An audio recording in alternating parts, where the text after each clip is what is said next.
Happy New Year, everyone. Wishing you a peaceful, healthy, and prosperous 2021. I'm Yelena Surilov, the Social Director of International Engagement at the Office of Alumni Relations. On behalf of Northeastern University and myself, I hope you and your family are staying safe and healthy during this turbulent time.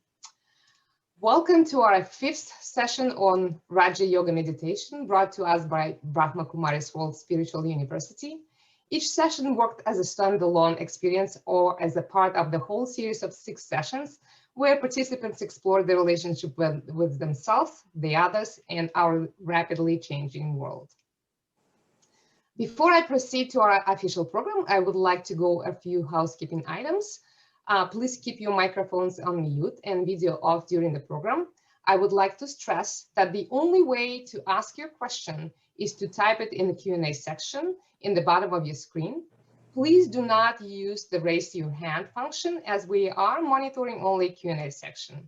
I also recommend you that you put your view in Zoom on the speaker view. There is a button on the right top corner of your screen to do this.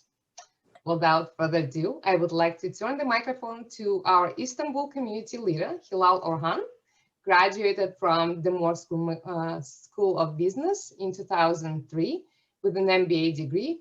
Hilal has been leading the Istanbul community since its official launch in 2009 and proved to be a true Northeastern supporter. Hilal is the one who wanted to share her Brahma Kumari's experience with all of us. Hilal?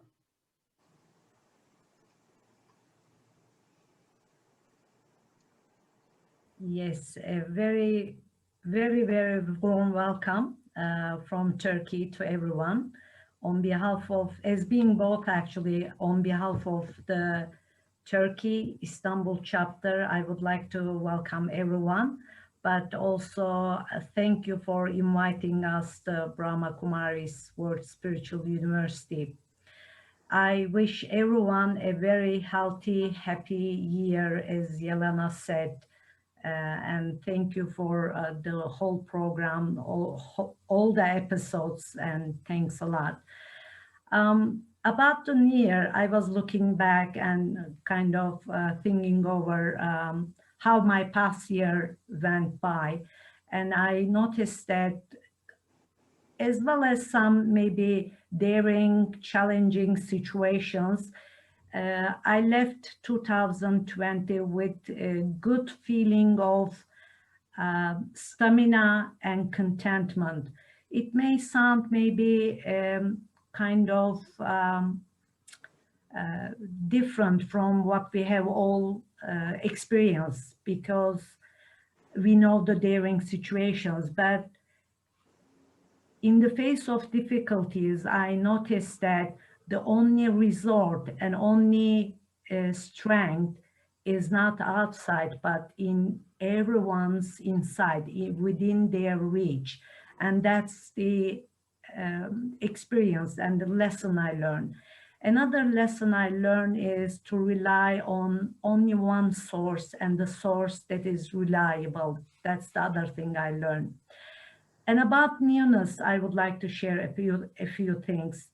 Newness is when we talk about routine things, it's really boring, but new things always brings hope and joy, and actually kind of make us think about the future. But newness is not about future. So I never, since childhood, I never understood why and what we are celebrating end of each year, because another 24 hours of 365 times. So what is new about it?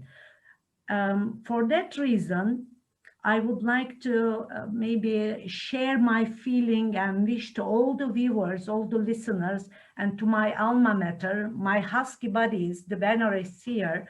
I wish everyone maybe to find something new to apply into their life this year. So end of this year, we will all have something new to celebrate when we become of it, because what we create today will become our future, and that's the newness, and that's the new year, end of this year, something to celebrate. I'm really looking forward to hear the visionary speakers from the spiritual university.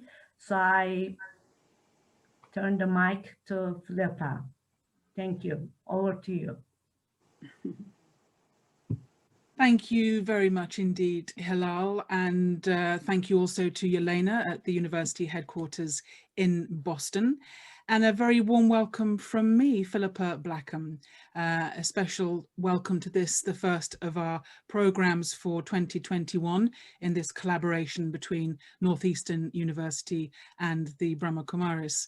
As Yelena says, this is the 5th session out of 6. So very welcome if you're joining us for the first time or if you've been with us throughout the series. And I hope that you've had a really good holiday season, that you're starting the new year feeling relaxed and refreshed as much as is possible.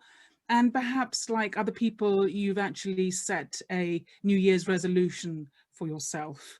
But apparently research has shown that most New Year resolutions only last until the 7th of January, which is actually today. So it's possible that it's beginning to slip, but maybe as a result of today's session, you'll get inspiration to keep going with your resolution for just a little bit longer. Well, tonight is very much about newness, as Hilal has already indicated. Our theme is future thinking for a world reimagined. And this time of the turning of the year is very much a time of wiping the slate clean, of putting to one side everything that has happened in the past and beginning afresh with a new you, new intentions, new ideas for how you want the world to be. And it's a challenge that is a particularly difficult this year in the light of everything that is going on. But in a way, it makes it all the more important that we undergo this process of reimagining what kind of world we want to live in. We are very much in a time of darkness. I think everyone would relate to that. So will that darkness give way to a time of light, which is what very much happens in the natural world? And if so, how do we think ourselves into a future epoch, which is very different from the one we are currently living through now? So that's our topic for today. Now, throughout this series, we've heard from many of the teachers and students of the Brahma Kumaris World Spiritual University. And today we're going to be tapping the very deep taproot of the organization as we speak to two individuals who have not only been practicing Raja Yoga meditation throughout their adult lives, but they have also given themselves over their whole life to the upliftment and service of humanity. So really, I feel we haven't got anyone better that we could be discussing tonight's topic with than our two speakers. Let me introduce you to the first of them. She was in fact one of the very first Westerners who came across the Brahma Kumaris in London in the mid-1970s. And having been on quite a long spiritual search for many years, which involved a good deal of traveling right around the world, she recognized something that she had been looking for. It fulfilled everything that she had been wanting. And she has remained on this path of Raja Yoga meditation ever since. Now living in Miami in Florida, but originally from Ireland, the island of Ireland, as we say these days, Veronica McHugh's little sister couldn't manage the name Veronica, and instead it came out as Waddy, and for some reason the name Waddy has stuck ever since, and it's the name that we very affectionately use for you too. So Waddy, a very warm welcome to you. Thanks so much for being with us for today's session. Thank you, Philippa.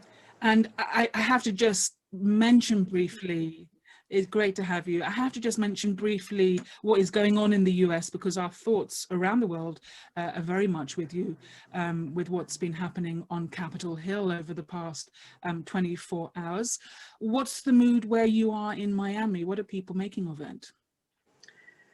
Well, I think it's the same all over the world. People are shocked and horrified and can't believe that this could possibly have happened.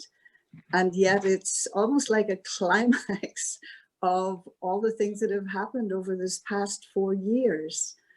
And so let's see, there's hope now that the reins of power are changing, and the call to everybody is just for simple decency. And we know we have the prayers of the whole world. You certainly do. And it is interesting because in the UK, we've had 4 years of very much a divided country around the issue of Brexit. And, you know, America today is also a very divided country. So, you know, we're looking for this new year to bring some kind of cohesion and unity to the world picture. But let me bring in our second speaker for today. And it's someone who carried the teachings of the Brahma Kumaris from India to London. Sister Jayanti was in her late teens when she put her training to join the medical profession to one side and instead committed her life to understanding the self, understanding the divine, and also devoting her time to the service and upliftment of humanity. And more than 50 years later, Sister Jayanti has become a source of inspiration and upliftment to individuals, not just in the UK, but literally right around the world. Sister Jayanti, a very warm welcome, and it's a real honour to have you with us for today's session. Philippa. Happy to be with you both, Waddy and Philippa. Thanks, Jayanti Ben. Well, we're not without our challenges in the UK either, as we've just gone into, I think it's now our 3rd national lockdown. From the people that you're in touch with, do you think there is a resilience to get through a time like this when people were already feeling they can't wait to get back to normal? And now here we are looking at another 2 months or so of having to stay at home. How do you think people are going to cope this time? We're very lucky because places of worship are open. And so we have a gathering where we come together for spiritual study each day and for meditation. And that really is like a recharge of the inner battery. And so they're able then to go back home carrying that inner strength further refreshed and that fullness. And so I think as far as the community that I'm closely connected with, they are actually beacons of light for their families and also for everyone they're in touch with. But of course, I know that for most of the country, there's a bit of sadness, a bit of heaviness, because the expectation was the vaccine would be like a magic wand and everything would be fine. But in between, Corona decided to play a little game with us and went off into a variant. And so that's what's really become very highly infectious. But I think that people still feel the hope of the vaccine and that, okay, a little bit more time and we'll get through this and there'll be something better at the other end. And of course, what we don't know is the fallout from all of this in terms of people's own personal lives and their jobs, their livelihoods, their relationship. So much is coming under strain at this time. And what this series has very much been about is finding ways to equip ourselves with the tools and the skills to navigate our day to day and find inner resources that perhaps we didn't know were there, that, as Sister Jayanti is saying, we can draw on a daily basis and become ourselves a source of inspiration to others. Well, on that note, before we get too much into our conversation, it would be nice to just gather our thoughts for a few moments and just have a moment of shared stillness. And Waddy, I'd like to invite you to just lead us with your own thinking in a few moments of shared silence. That would be great.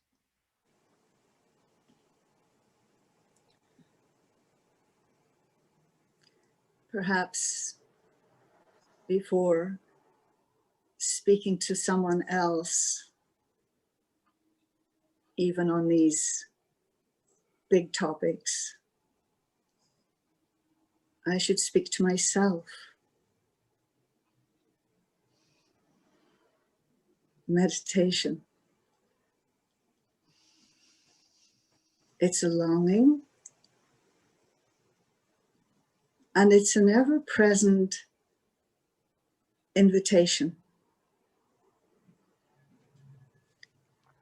And the invitation is coming from both a memory and an aspiration.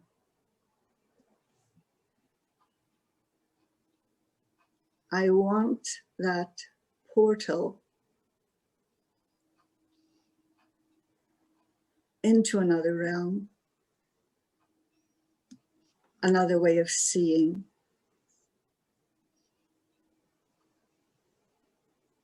And I understand that the key is a thought. And the thought comes in the form of a question.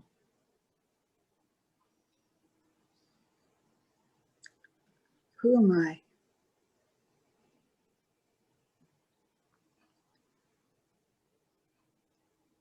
And now I flip the question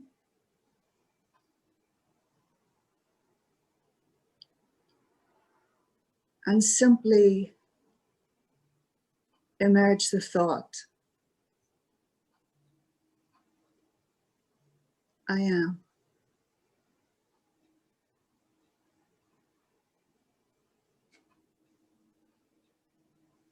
And I sit just with that. I am.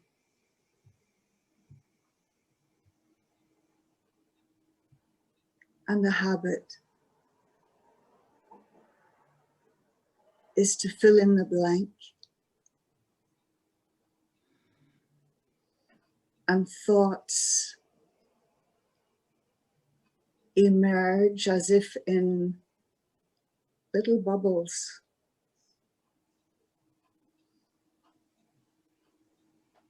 I'm stressed. I'm a mother. I'm exhausted.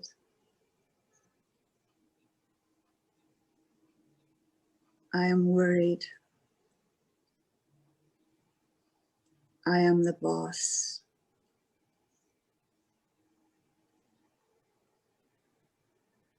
And sitting with the I am, I watch each bubble pop.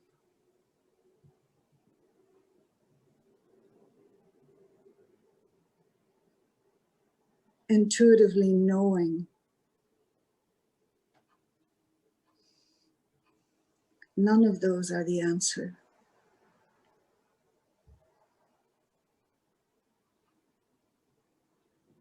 And as each of those thoughts disappear,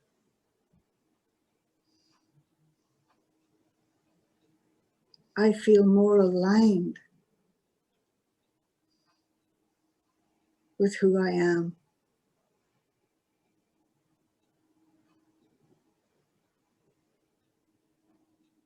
I'm breathing easier. And there's now a space. I can hear my deeper self.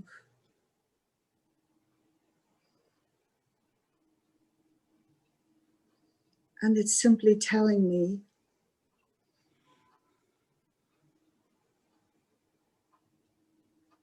I am sufficient.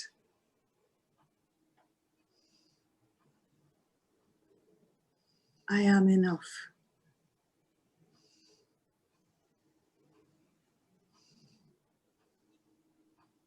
And accepting that,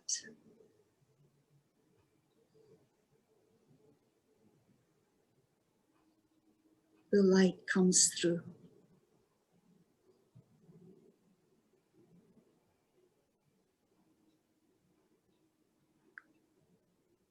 And I rest here, silently,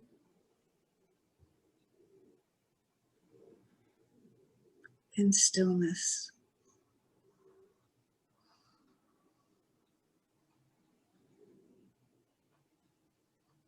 I am.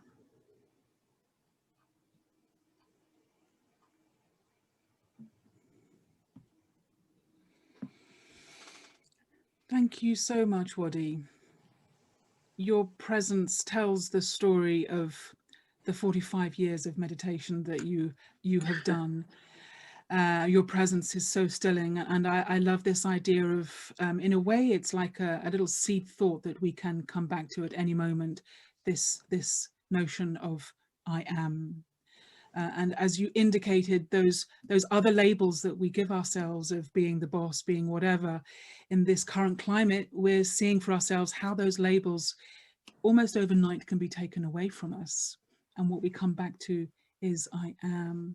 And perhaps the only thing we should add to that is that I am sufficient. You know, as I am is enough.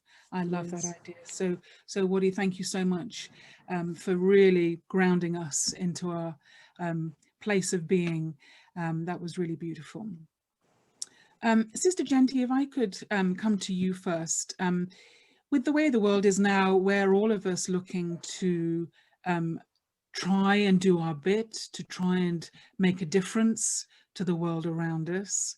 And as I mentioned, when you were in your late teens, early 20s, you were on a course for training in the medical profession, and you took this decision to commit your life to being a yogi, to being a practitioner of meditation, to serving humanity.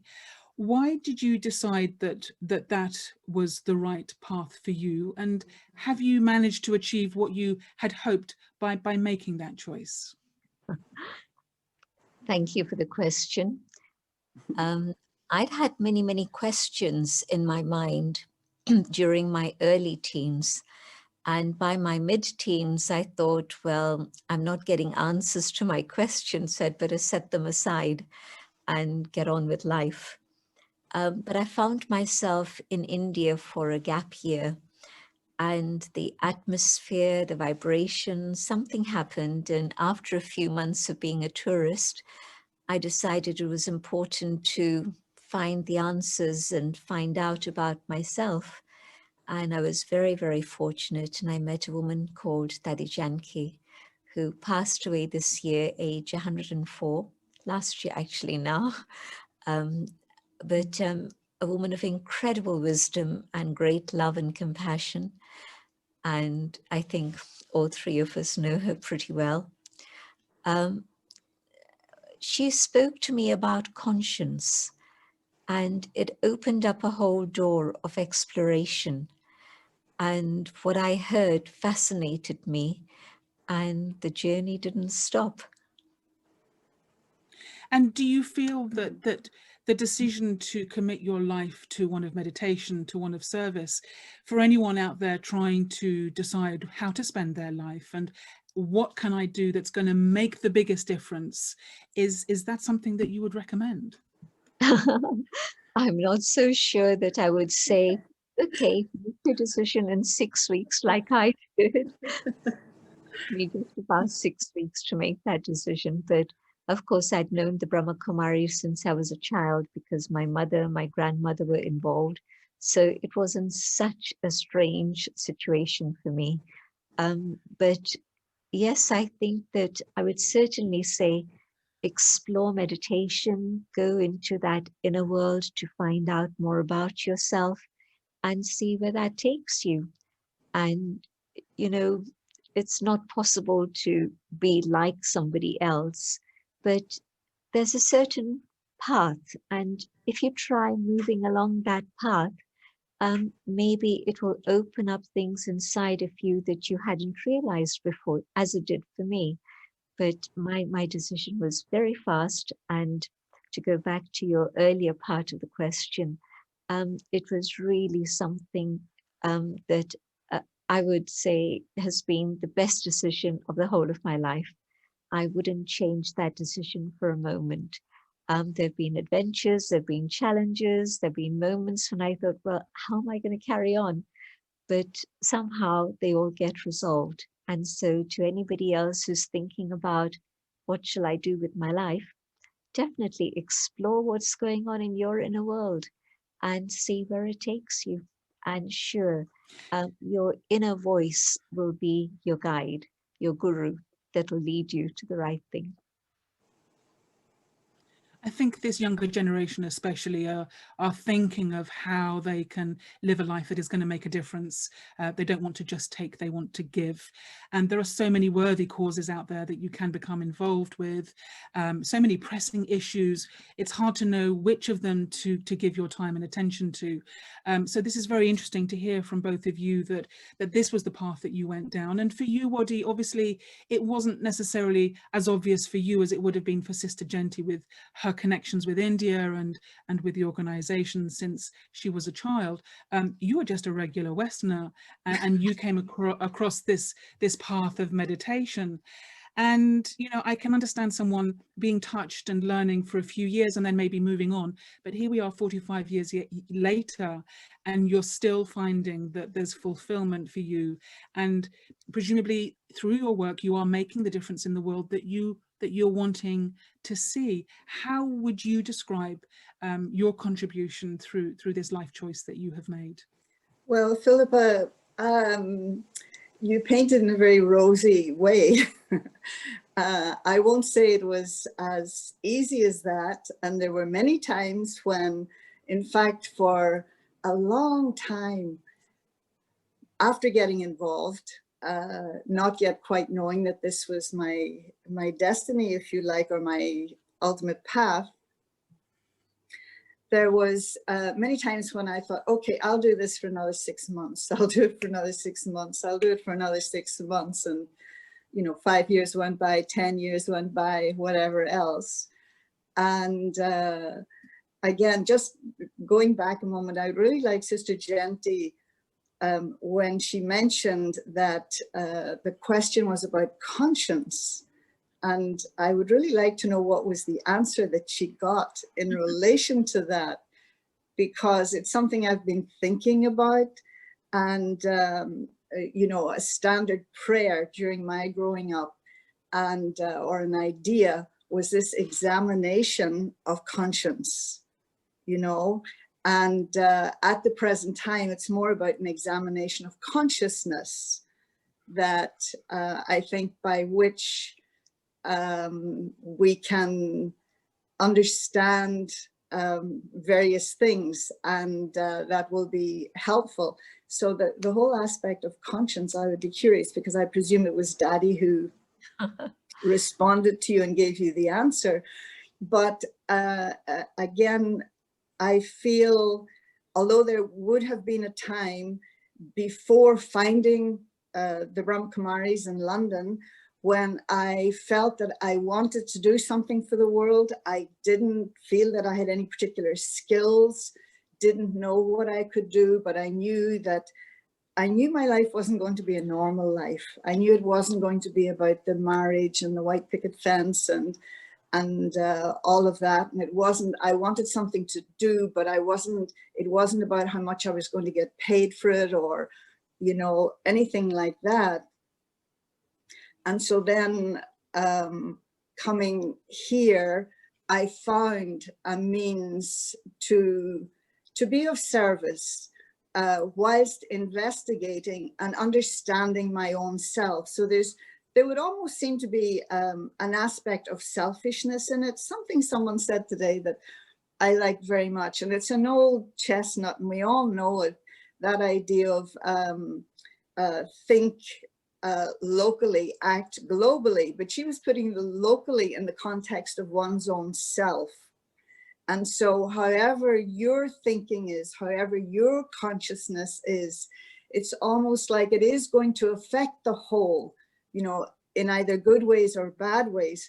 So my thinking is never so much about what am I doing for the world. I think all of us come to a point, even though that thought might be there, but you begin to realize that rather the people whom you are serving are actually serving you, in a manner of speaking, are serving your aspirations for yourself, that they are helping you almost more than you're helping them, in a sense. And so in that way. That's a very interesting idea. I mean, I have heard it said, people say that if you want something for yourself, the best way to get it is to give it to others, and then it will come back to you in a way that you hadn't anticipated. And I think this idea of conscience is very pertinent to today's thinking, because we're all of us having to live much more according to our conscience when it comes to the food we eat, when it comes to how we transport ourselves, how we consume what we consume. Conscience is a key player.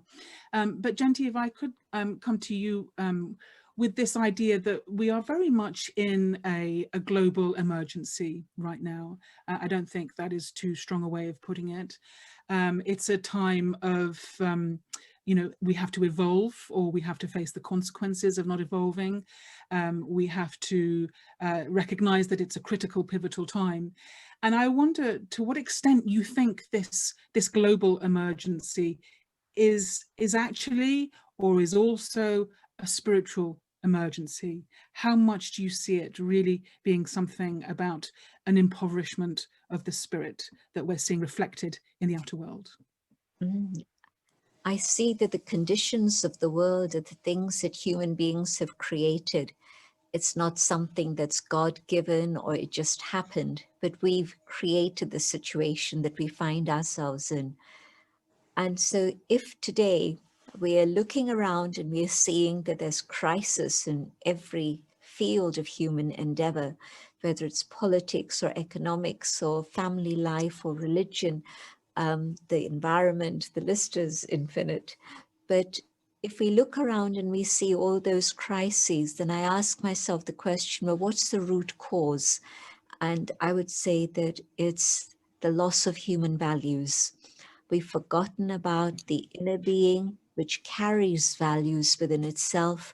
We focus so much on the external, on the material and the consumerism, that we've lost touch with ourselves. And maybe COVID came along to say, stop, just take a pause and see what's going on. What is the impact you have had on the world? And what is the world now doing to you in return? And so I see that it's been a time of reflection. It's been a time of spiritual growth. It's been a time in which a lot more people are thinking about prayer and finding out about prayer. And so all of this is going on. So I think that this is exactly what it is. It is actually a spiritual crisis in which people are understanding that there's a neediness within the self. And if I want to find contentment, meaning, and satisfaction in life, it's not by more acquisition. It's not by further travel. It's not by more relationships, but it's actually something that I need to find inside myself. And so I think that we've really moved a long way within the last year to that awareness that there's something within that we have to find. And that's going to be the way in which humanity can experience the fulfillment of human life once again. Because if you look back to the start of 2020, all our aspirations were very much here, very materialistic, very much career oriented, or passing exams and degrees and all the external things. We really weren't thinking about the inner things. And I think 2021, now at the beginning, and people are beginning to look inside to see, well, what is it that's really going to satisfy me? What is it that I value the most? And we come back to the whole subject of honesty and love and joy and the compassion that lies within that we've forgotten, and somehow it's got touched over the last year. And so I think that this is what gives me great hope for the future, that it's actually people now recognizing that you have to go on that inner journey and find those values, and that's what's going to make the world a brighter place for all of us. So you're very much reframing our current struggles and difficulties and seeing it as the transformational power of crisis. Would you go so far, Sister Jayanti, as to say that there's actually a purpose in the darkness? There's a purpose in struggle, in difficulty, because it gives us the push that perhaps we needed to make that shift, to make that change. And in a way, unless you have darkness, how will you see the light? How will you recognize the light when you do see it? Is it almost that we can say there's a benefit in all of this ultimately?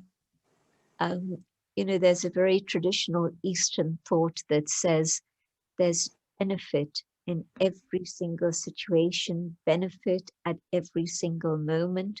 And you've actually expressed it very eloquently, that yes, because of the darkness that overcame us through the pandemic, we started to look for the little things that give us happiness.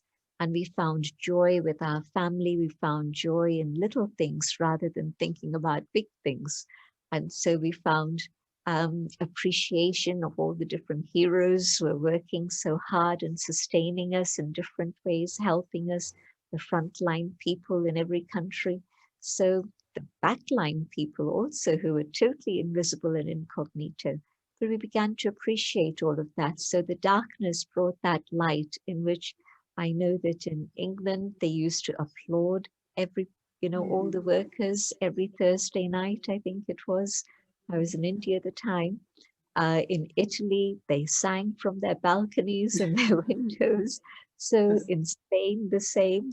So the darkness really made us appreciate the light.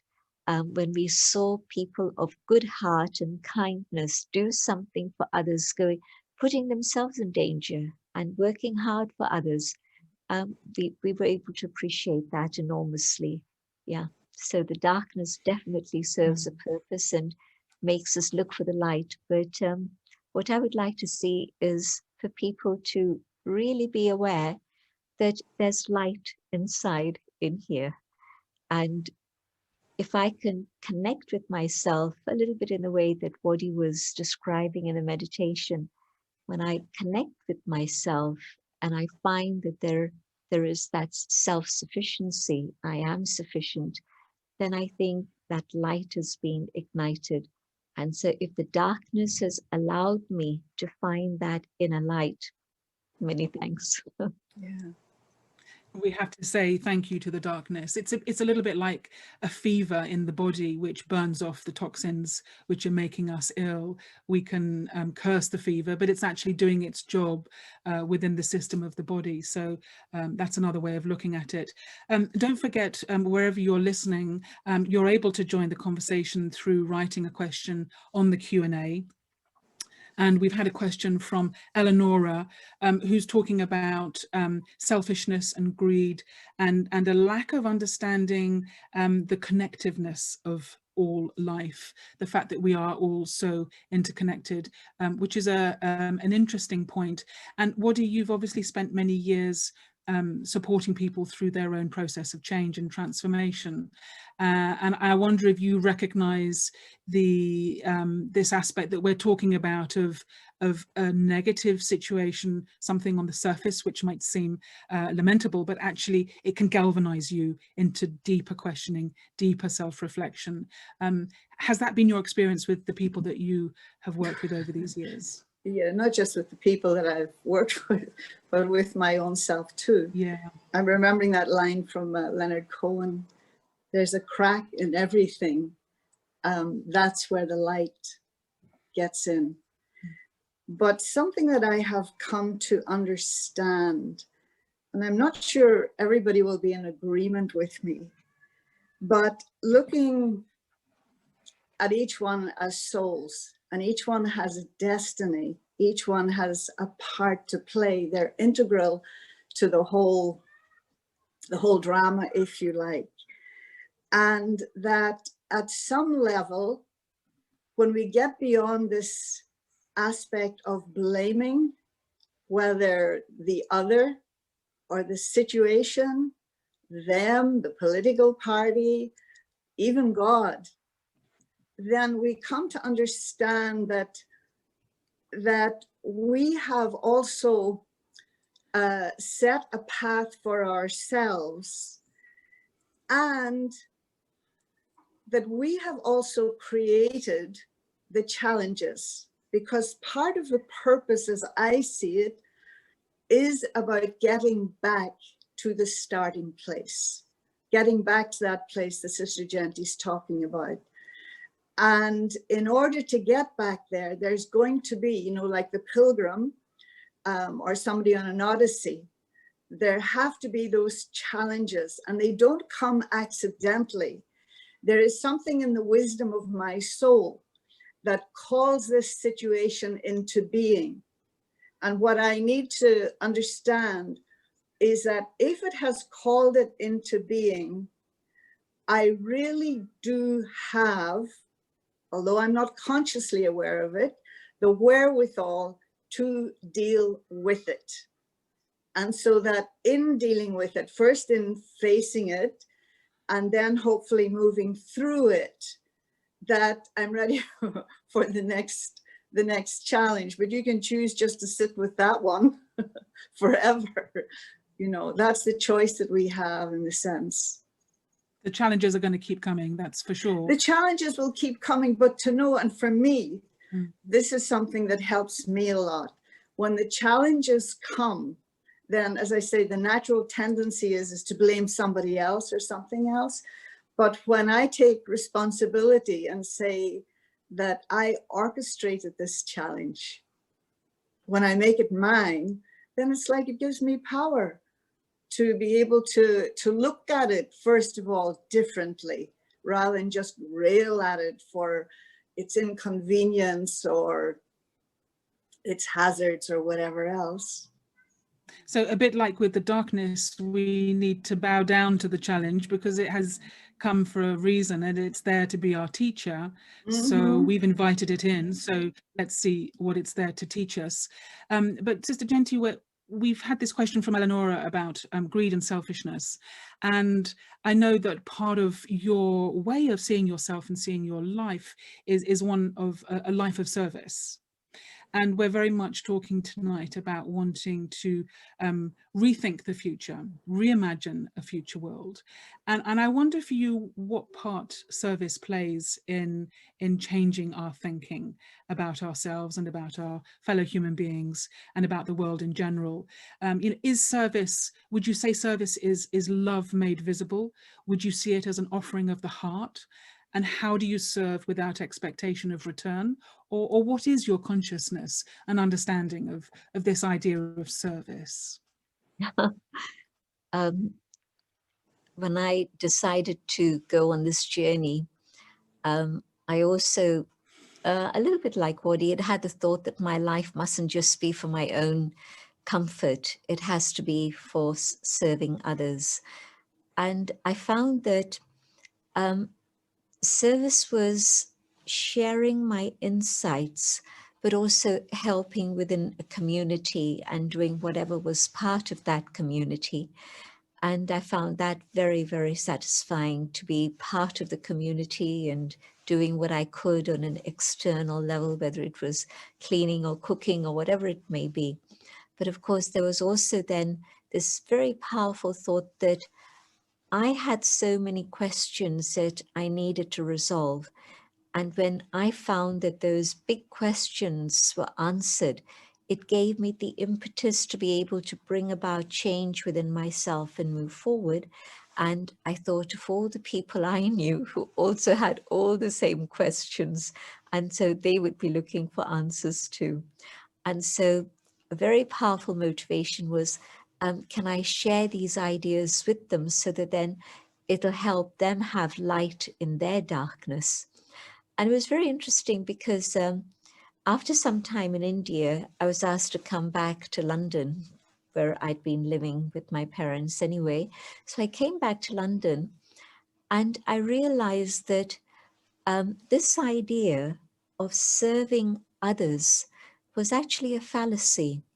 I first had to start with myself, and I had to explore the ego that was saying, I can do something for you. And when it took a while, I can time it precisely, for a period of about 18 months or so, I spent a lot of time in meditation. I was fortunate. I was in circumstances that allowed that to happen. And so I spent a lot of time in self-exploration and meditation. And through the experiences of change that I had, I found that in a very natural way, the door of service opened. And I was able to share from a deeper place within myself. And I think people found benefit from that. And once that door had opened, then it was something that was just continually growing and moving from one step to another. And things began to happen in an amazing way. A little center started, Daddy Janki came, a big center was created. People who were interested started to come, and they became teachers for the world. So it was quite amazing to see an amazing plan unfold. People who were ready to recognize themselves, to recognize the relationship with the divine, and to be able to know that the time we are passing through is a very critical time. It's a time in which we keep coming back to this metaphor of darkness and light, which I think is fine. But it is a time in which crazy things are happening. But it is also a time where not just young people, but many people are asking, well, what now? What is the future? And they're ready to take responsibility for themselves and also for the future we're choosing. And knowing that if I change, then that is a change I'm going to see happen around me, first in my little world, but then further out into the world also. And so, yes, service has been an incredible experience. And first and foremost, being able to know how to serve myself and sustain myself, and then further how to serve others in a way that's helping them, enabling them to move forward, not just satisfying my need for sharing something, but is it something that's valuable for them and useful for them, relevant for them? And what I found now is that you have to serve with being who you are, because there's so many clever people in the world, so much knowledge is available, and there's so much information being shared everywhere. And so what is it that people really need? They need to feel peace. They need to be able to see love in action, in kindness and compassion. And so I think that more than speaking and doing is really the being. Because we had a lovely expression in our teachings the other day that through our features, we can reveal the future. And so if I'm creating a state of contentment and stability within myself, then this is what's going to help me in the future, but it's also showing others the path to a similar state, because the immediate future is maybe more upheaval. But beyond that, definitely, there is the day, because I feel that the dawn has already broken. There are many, many who have these insights into a future that's going to be one of harmony, one of peace, and they know that it's going to happen as we change. Then we're going to be able to create that world of the future. So we are responsible. We've created the mess, and now it's up to us to sort that mess out, and first in here and then out there. Can I just back up here in relation to your question about service and what Sister Jayanti was sharing? And we're going back a long time ago, and she wouldn't have been doing service, hadn't been doing service for very long in London, and I just kind of walked in the door. And this was an incident at the Spiritualist Association in London. And I was still, it wasn't that I had embraced this as my path or whatever. And so Sister Jayanti was giving a lecture. She was it was her voice that brought me here in the first place. I heard her on the radio, but she was giving a talk at the Spiritualist Association. Of course, she's not going to remember it because it's not her story, it's mine. And no doubt she was conscious she was doing service, you know, she had to be there at 7 o'clock. And so she drove over there and she gave the talk. And I remember I'm very, very new, and looking at her and thinking, I want to know in the way that she knows. And so it wasn't even so much what she was saying. I can't tell you what she was saying, but the truth of it, the veracity of it, and her embodiment of it made such an impact on me that all these years later, I haven't forgotten that. And so that's the subtle aspect of service, because she'd worked on herself, right? And that was then transmitted.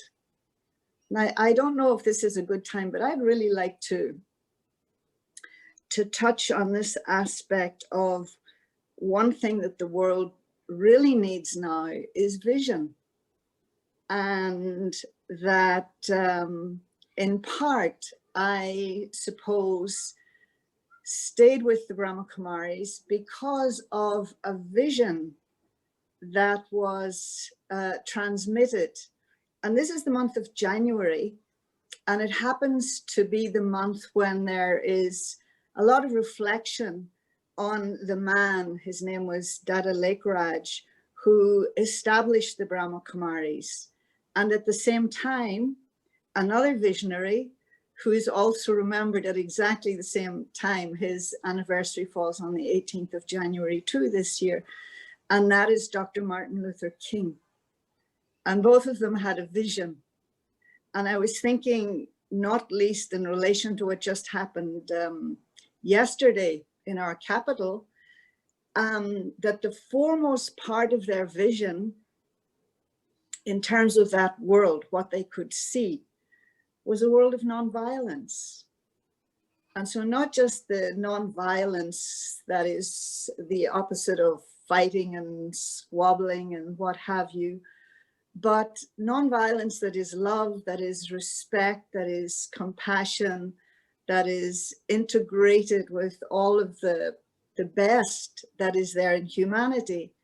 And so even while he became the first one to have the courage to initiate the steps towards that vision, it was so powerful and so solid that even though he left this world, that many of us saw the vision in the same way, but we weren't seeing it as his vision.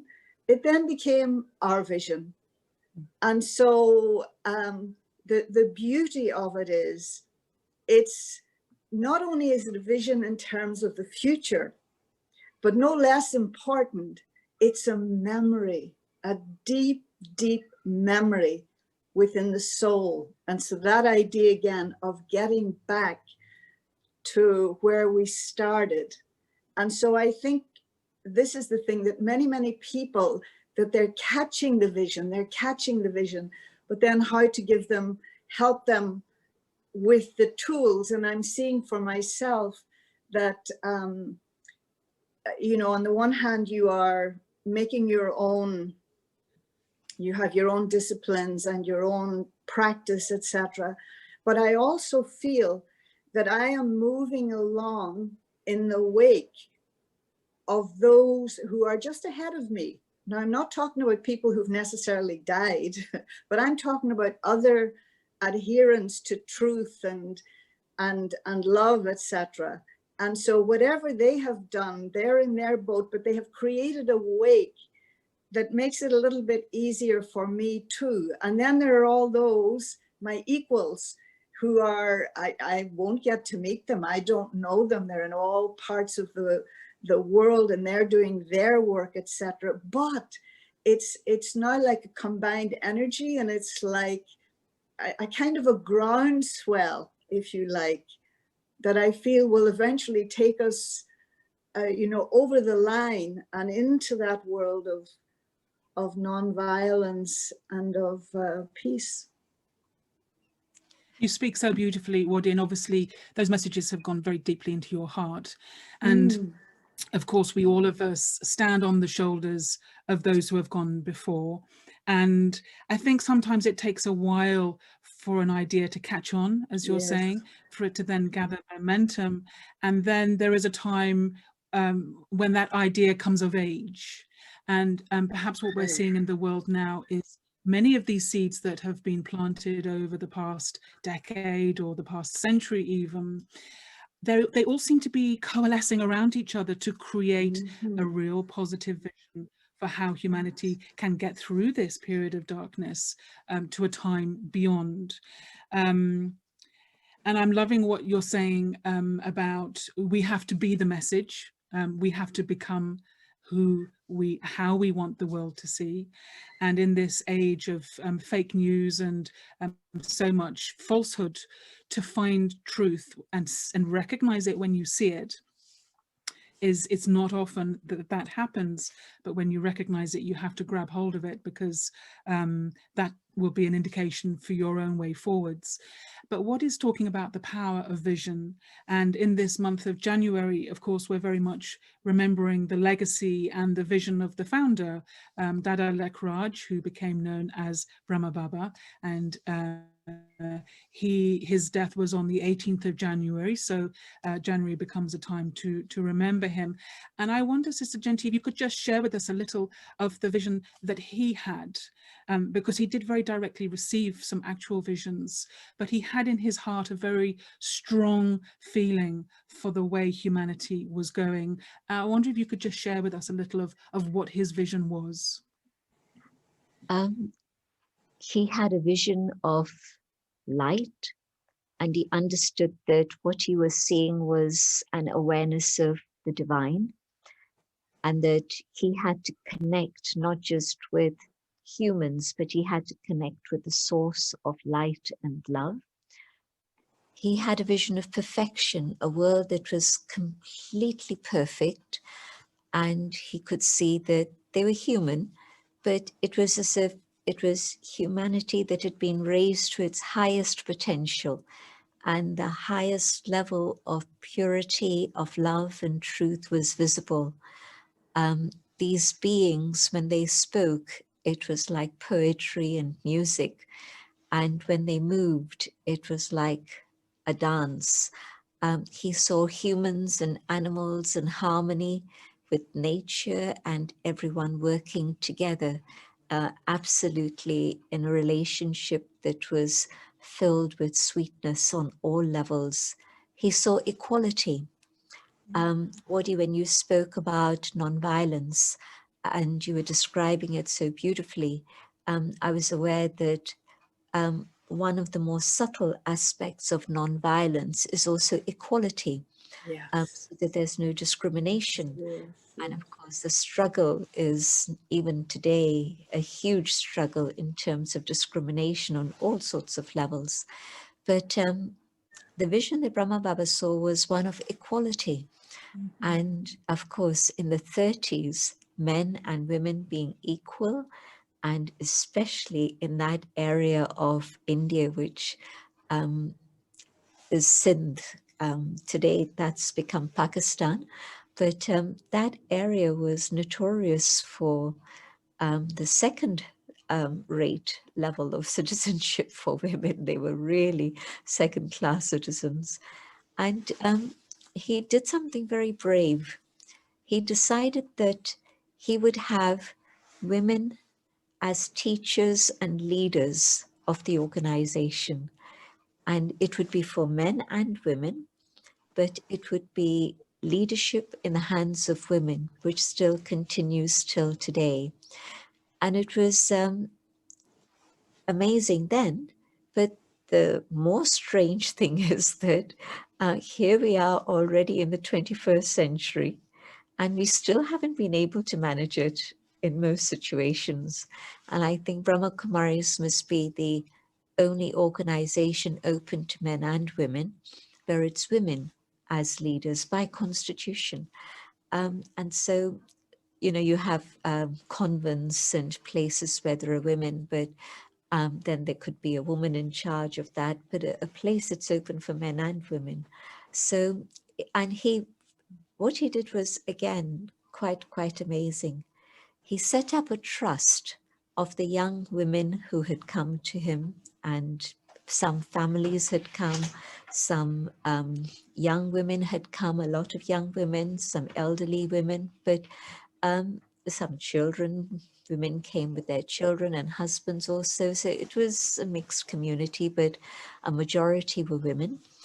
And he created a trust of women and surrendered all his assets to that trust. So he himself became part of the community, not saying, I'm the leader, now you do what I tell you to do, but he demonstrated everything through his life. And so the vision that he had seen, he had the question, but how can this happen? And the understanding came to him that it could only happen by spiritual education, spiritual knowledge. And so again, for him, it was a journey to go deep into the self, to understand what that spirituality is, how to connect with the divine. It's an amazing story, actually. For 14 years, that's basically what they did.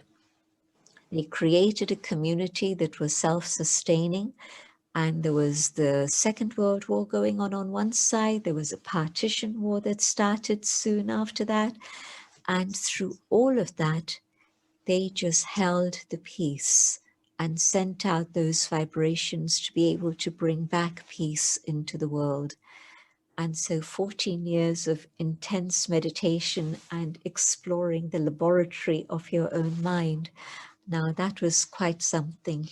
And so after that period of intense transformation, they were then ready to go out and serve. And that's exactly what happened. And so Brahma Baba knew that the change that was needed was not a change in the system here or a system here or an organization here. The change that was needed was in the human spirit. And from one, you know, if you have one candle that's lit, that's all you need to take away the darkness. One candle can light 10 other candles, and 10 candles can light 1,000 candles. And so the light continues to spread and grow. And I see that that's what's happening in the world. I see that there's so much that's changed in terms of our attitude, our perception. And so it's actually happening. It's not even that it's going to happen in future, but that vision is being realized by people here and now. You spoke about young people and their awareness and their desire to do something for the environment, for the planet. Brahma Baba way back then used to say, walk lightly on the earth. Make sure you don't cause sorrow to the earth that you're treading on. And the whole system of the community was one of recycling. Everything was recycled. Nothing got wasted, nothing got thrown. And nobody had to sit and tell them the principles of sustainability, but it was part of a natural understanding that they had. And so it was a very sustainable community. And of course, things have changed to a certain extent. But I'll give you one little example in terms of change with sustainability. They're doing what is called yogic agriculture, making sure that it's agriculture that's working with nature, in harmony with nature and with meditation. Our organization in India is one of the foremost leaders in terms of using solar energy for electricity and all other purposes. So for heating and cooling and whatever else. So a township of 25,000 people is supported by this, we call it India One, the solar thermal power station that services this community. So different things, but the most important thing, can I change my awareness? Because that's what's going to change my attitude. My attitude is going to change my vision, and my vision is going to change my behavior, my activity, and that'll be the little drop in the ocean that can create a ripple and help others change also. And so change starts in here. Newness starts in here. And in a way, it's not newness, but it's coming back to the origin. What was my original state of being? That being in which there was no blemish, no stain, that total state of peace and truth and love. Can I come back to that once more? And yes, of course, I've been there before. And so that seed is there within me, and I have to uncover it, yes, with help from above, and allow it to flourish and manifest itself once more. This idea of once more is something that both of you have alluded to, that we're not trying to become something that has never been before, but we are trying to reclaim and recover a way of being that perhaps existed in times that we don't know about in prehistory. So this sense of returning, of restoring a balance that has since been lost. And as we witness the breakdown of the old structures that have held the world together, whether that be leadership, politics, economics, it seems that the cracks are appearing in all of these fundamental building blocks of society, that it's people now returning to the spiritual truths and the spiritual wisdoms of the ancient way of thinking, that we're getting this idea of newness and inspiration for a new way of being. And you've given a beautiful example of how people of spirit were ahead of the curve in terms of looking at feminine leadership, in terms of living in a way that's in harmony with the environment and nature. And even the Brahma Kumaris organization has got to a place since the beginning, and is still now, where there is, if you like, a gifting economy, that things are given without asking for a return. Yes, donations can always be given, but there's no asking for anything, putting other values as being more important than just the bottom line economics. So in terms of trying to reimagine a future world scenario, these spiritual qualities are very much, they're not just whispering in our ears, they're beginning to shout more and more loud as being things that we urgently need to remember and reclaim. Waddy, would you say that we're at a place now where it's up to us to envision this future and make happen what we want to see happen? And do you see that as being within the gift of humanity to really realize this?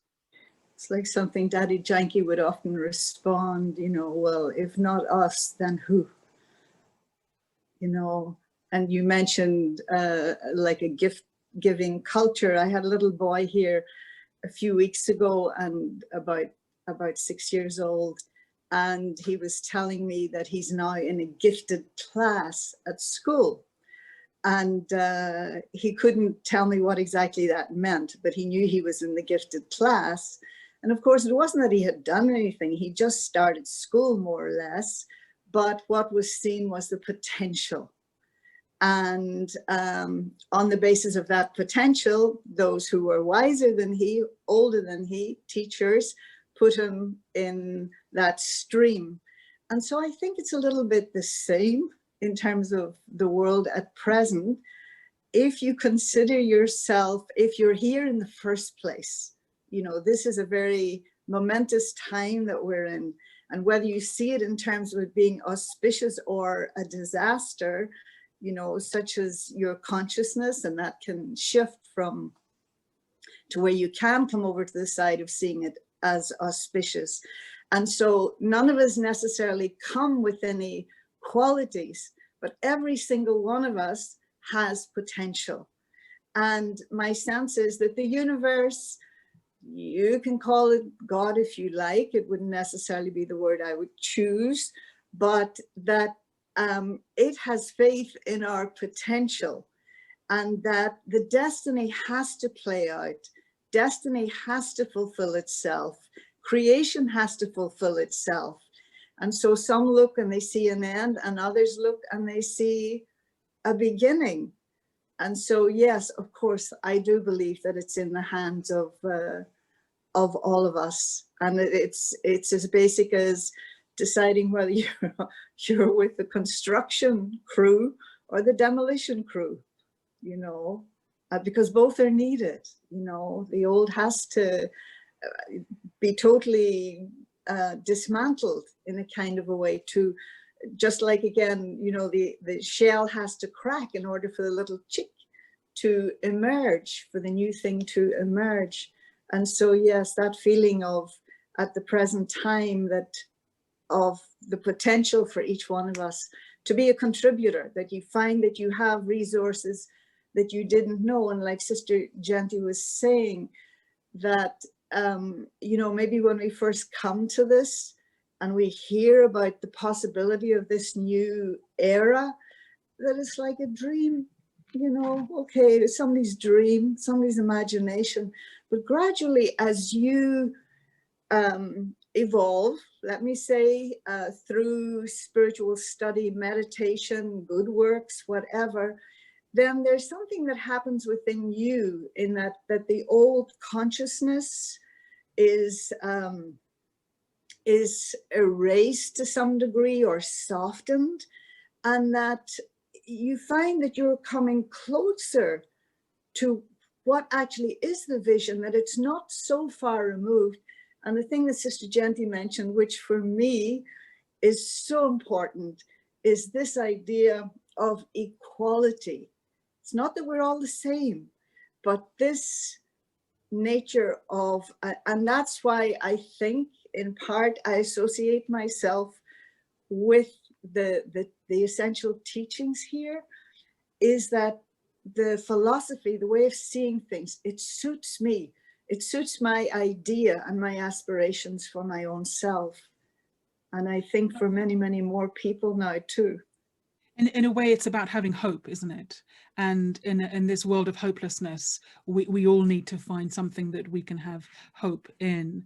And there's a little poem that I always remember at this time of year. It was actually words that were spoken by George VI at the end of his Christmas broadcast in 1939, so just building up to the Second World War. And it's a poem written by a woman originally, Minnie Haskins, called The Gate of the Year. And I'll just read it. It's only a few lines.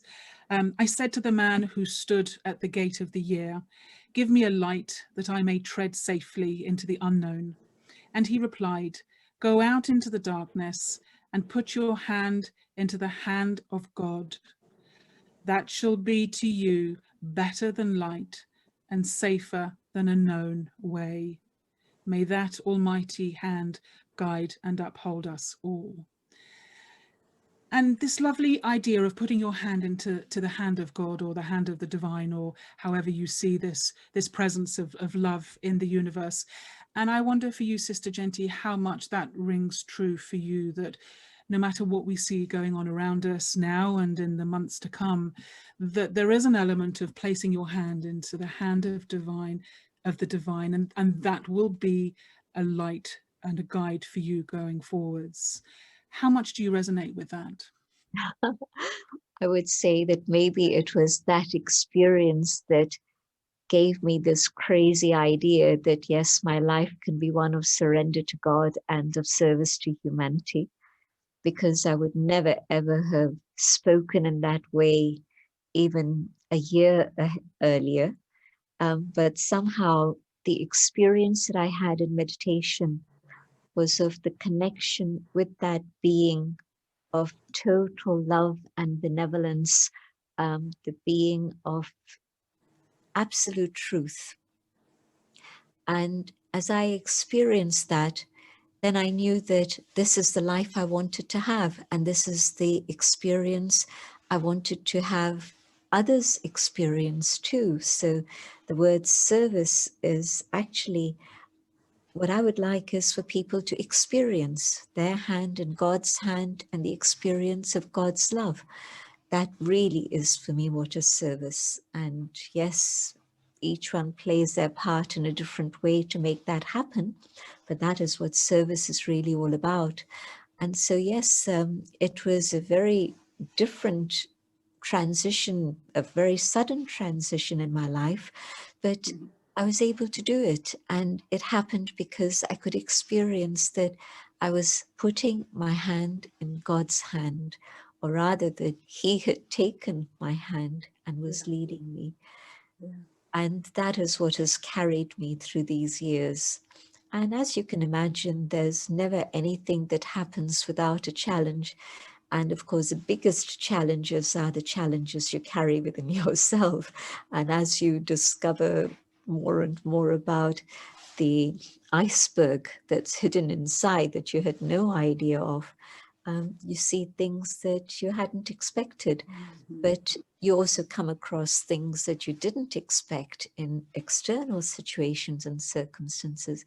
But there's always been this faith that the hand of God is what I'm holding on to, and it's going to be fine. And so in terms of hope for the future, it's not even just hope. It's an absolute assurance that yes, things will be fine.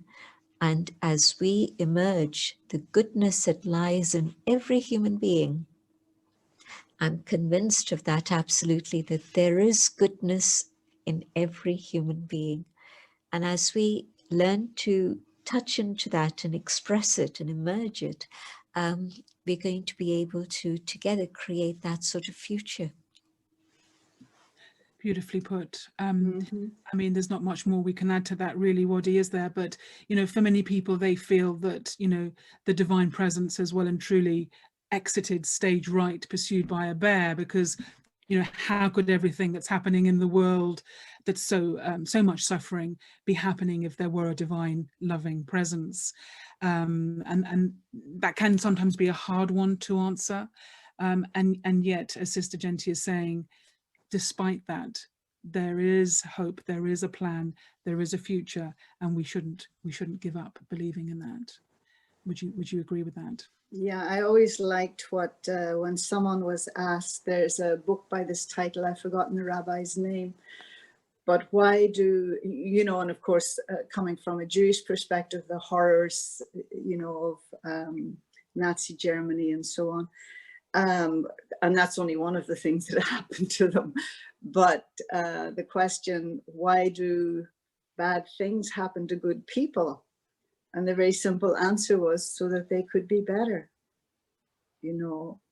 And so in the same way that for Sister Jayanti, that experience for me too, it was God came to me, you know, just by my indulging in meditation and putting myself in that situation.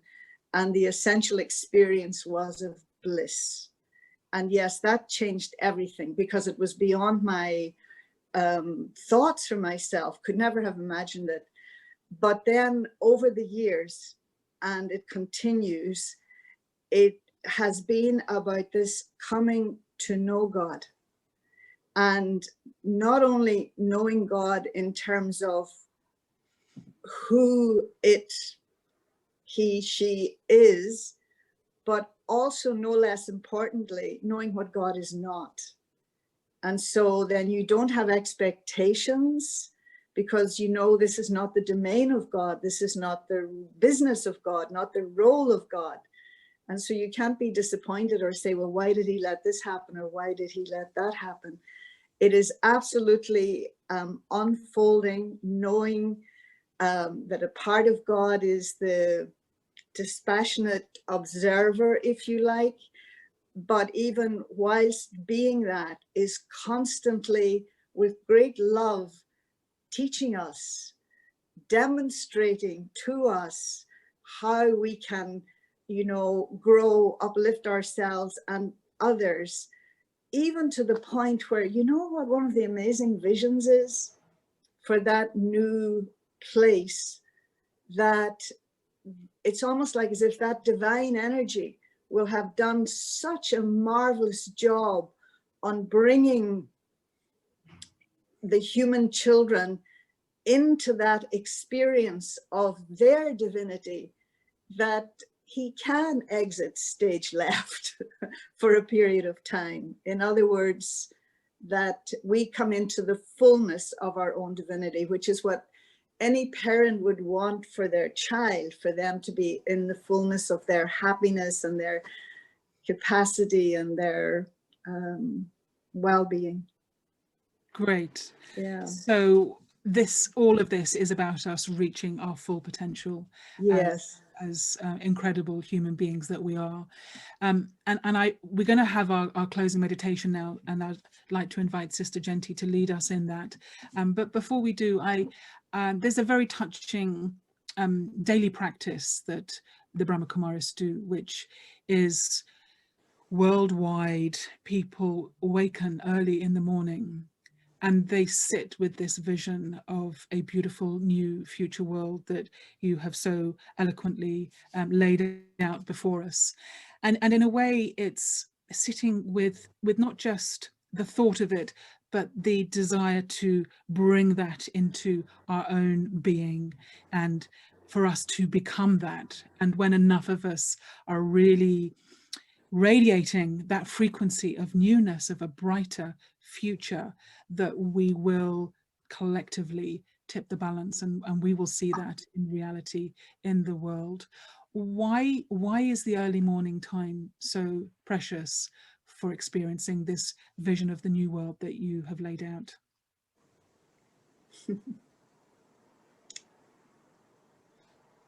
I'm asking, well, She's asking Sister Jayanti. Who would like to take it?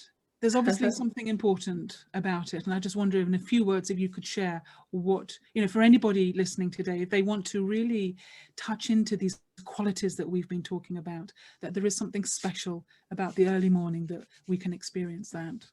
Sister Jayanti. It's a time when the world is completely quiet, and not just in terms of sound, but even in terms of vibration.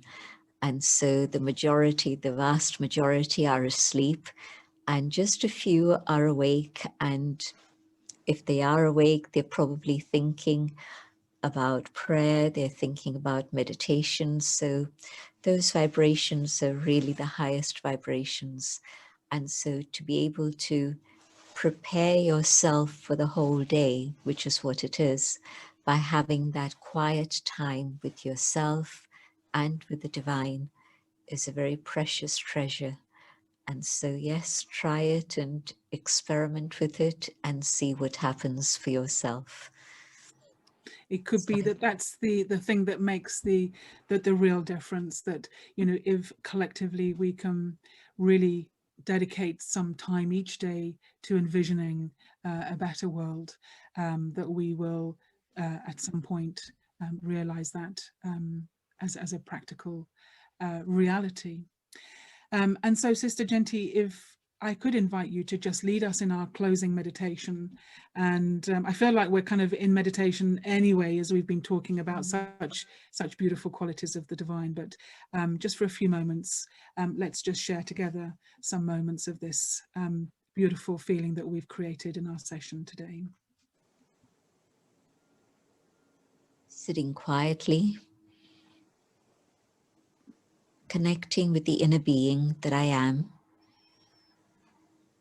setting aside the awareness of the physical form, just connecting with the light that I am. And in this awareness of light, I can feel the highest potential within myself emerging.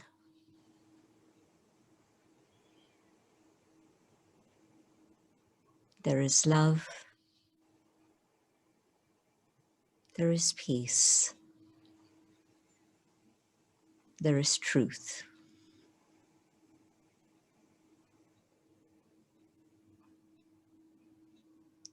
And in this awareness, it's very natural to feel the presence of the divine.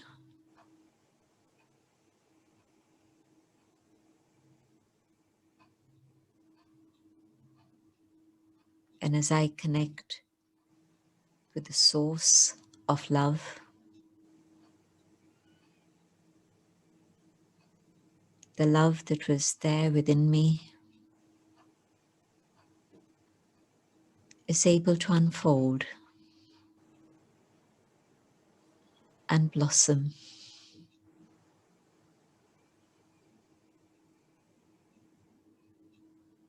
And the pure love that I experience at that moment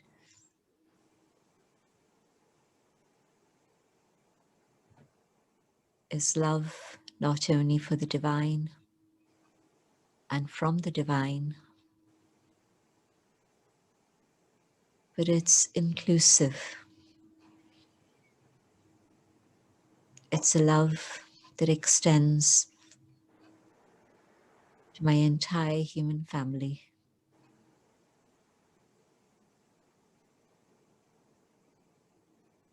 Pure, eternal love that holds us together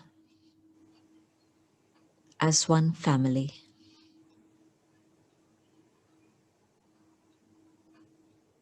A love that unites us.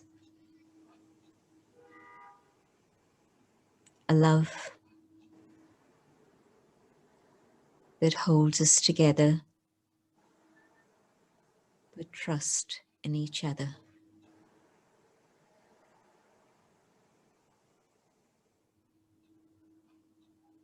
And in this love,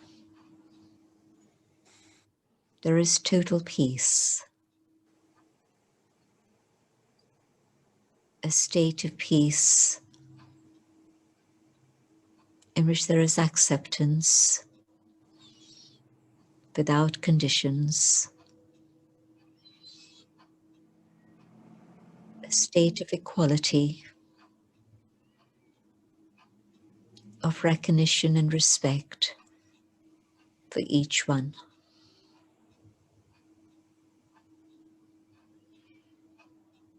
A state of contentment, at peace with myself, at peace with my human family, at peace with all forms of life, at peace with the elements of nature.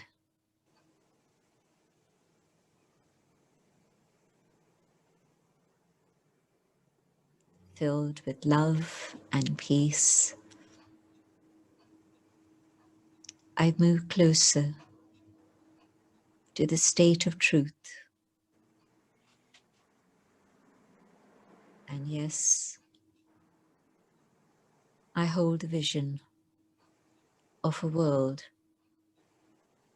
filled with love, peace, and truth.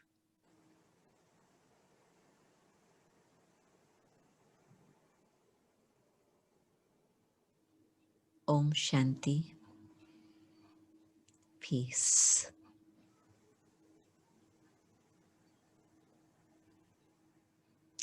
Thank you. Thank you so much, Sister Jayanti. I feel we have absolutely arrived at a place of peace, and it's not just our minds that have opened to the possibility of the new, but our hearts have very much been opened to. So thank you to both Sister Jayanti in London and Waddy in Miami for being our inspirational guides on today's session. So much food for thought.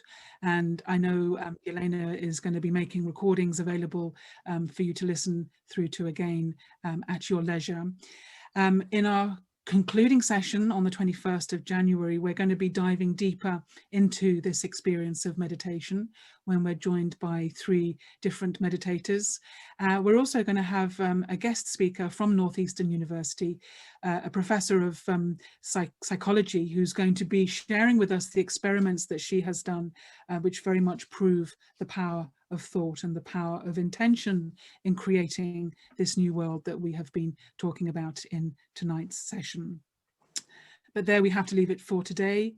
My thanks to all of you for being part of today's event and for all your questions. Sadly, we didn't get through them all, but we have received them, and hopefully we can respond to them after the session. So continue taking good care, be peaceful, keep in your heart, keep your love, and we'll see you next time. Until then, from all of us, goodbye. Thank you. Thank you so much, Filipa, Sister Jayanti, and Sister Waddy for delivering such a deep thought program. Thank you, Hilal, for bringing such an amazing opportunity our way. And a huge thank you goes to the person who orchestrated the whole series for us, Margaret Barron, who also has been studying Raja Yoga meditation with Brahma Kumaris University for over 25 years. Thank you to all participants. We hope this program is worth of your time, and we're looking forward to seeing you again for the final session, as Filipa said, on January 21st. And the session will be called Taping the Source of Serenity and Well-Being. Have a great day, evening, and night, everyone.